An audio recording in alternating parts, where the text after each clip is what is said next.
Blessings of the day to each and every one of you. Thank you for joining me and being a part of the Bending Angel Prayer Ministry. Today's prayer is a prayer for honeybees and orchid trees. One morning this week I woke up. I was grateful to be alive, grateful to be healthy when so many are not. But as you probably are too, I was preoccupied with concerns for the safety and welfare of my family, of my friends, and of those people in the world that are affected by the coronavirus. As I was pondering such heavy thoughts of the pandemic, I sat at the breakfast table. The table was next to a large window in my home, at which I was going to eat my usual breakfast. Soon my wife Dorothy sat next to me. She brought the bowls of oatmeal and blueberries and placed them on the table. As Dorothy and I were discussing our worries and our plans for the day, I looked up. The Texas orchid tree outside our window, that's about 30 feet tall, was full of white blossoms, and these blossoms cascaded from the top of the tree to its lowest branches near the ground. Looking more closely at such a beautiful sight, I noticed an army of honeybees, and each honeybee was diving headfirst into the blossoms with great enthusiasm, passion, and purpose. I noticed there were two kinds of honeybees. One variety was small, and the other was large. Though the honeybees were different, they were all doing the same thing. Instinctively, all of the honeybees were looking for something beautiful, the orchid blossoms. All of the honeybees were searching for something sweet, the nectar inside the blossoms. All of the honeybees had a common purpose, and that was to take the nectar they harvested back to the hive to share it with their community of other bees in the hive, to provide nourishment to the young and to the old, and even to the unborn little bees, which would one day emerge from the larvae. The little ones who would soon exit the hive to do what their parents did before them, to search for beauty, to taste something sweet, to share nourishment with all the others in the hive. My tasty bowl of oatmeal and blueberries was soon consumed.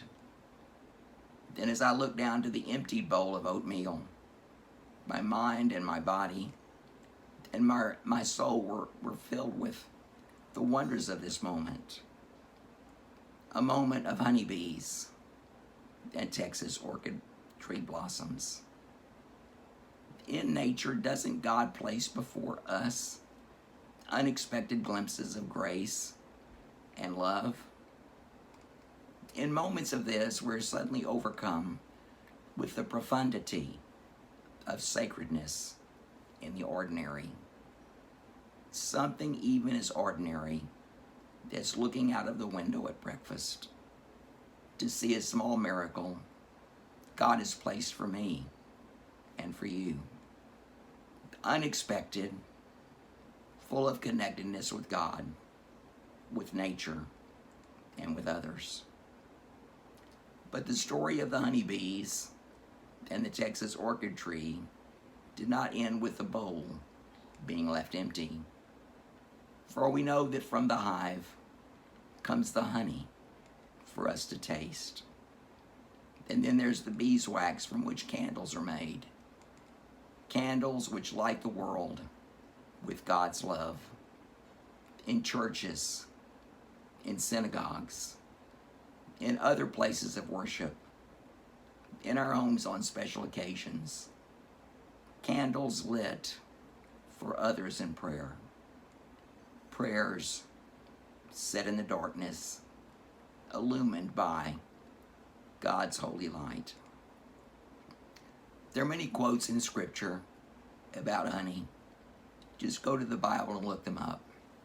But one that I think is most relevant here is from Proverbs 24:13. It says, "Eat honey, my son, for it is good. Honey from the comb is sweet to your taste." And although this Proverbs invites sons to eat honey and to consume what is sweet to the taste, I know that honey, like God's love, is good for women and daughters too, for everyone and for all of God's children. God, I thank you for the honeybees and the orchid trees.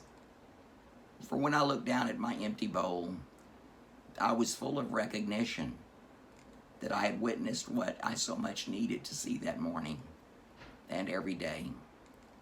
For it is in the very nature of every child you have created to yearn for, to search for, and to share with others something beautiful, something sweet, something to nurture body and feed the soul.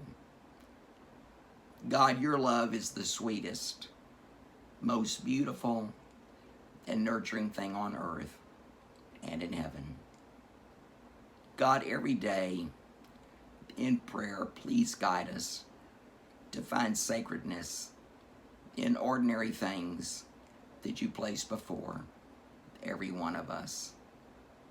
In finding, in sharing, and consuming the love we discover in such moments, may we all be nearer to you and to one another. God, may we all look outside ourselves and through the windows of our lives to see and find all of the unexpected messengers and messages from you.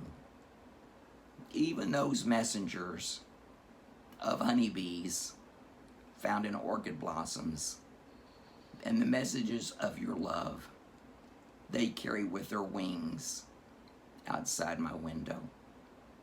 Amen. Thank you for joining me today, and please remember until next time that God and all of his angels are just a prayer away.